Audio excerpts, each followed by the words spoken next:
The one thing we can all agree on was that January 6th was a very complicated day, right?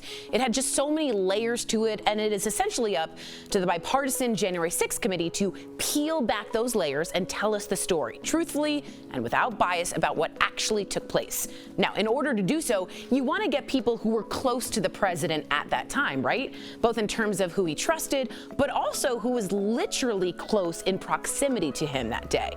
Well, we heard from his lawyers, we heard from his advisors, we've even heard a little bit from his children.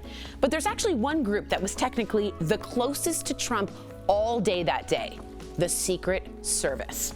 So pretty early on, the January 6th committee realized that the Secret Service would have a remarkably close look at what took place that day, minute to minute, through their text messages. The panel asked to see all the texts, quote, from the 5th and 6th of January from the department, which is actually less invasive than it sounds. You see, the Secret Service is part of a federal agency, and all federal agencies are required to maintain their records, especially on a day as turbulent as January 6th, right? Say it with me. Wrong. Allegedly, the Secret Service stalled and stalled when getting those texts to the panel, and we are now just learning that the Secret Service actually deleted those text messages from those particular days. So, this past week, the January 6th committee took the incredibly rare step of subpoenaing the Secret Service for all their texts from those 2 days, including the deleted ones.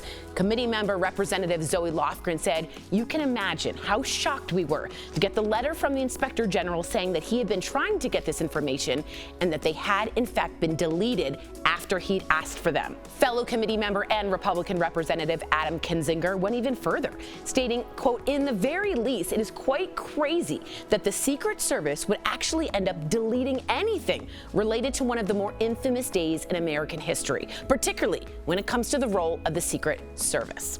Now, the Department of Homeland Security's Inspector General, who's the guy that asked for the text, discovered that the messages were erased from the system as part of a, quote, device replacement program, but does not go further on to say if this was done intentionally or for illegal purposes. But it just adds to the mystery, and it begs that question. Really? Of all the days to delete, those 2 days? As for the theme of the next hearing, the committee will be focusing on and detailing the 187 minutes of the riots during which the Capitol was breached and what exactly Trump did, or more importantly, did not do during that time span. Kinzinger said the panel will show Trump was, quote, gleefully watching television. He didn't do anything.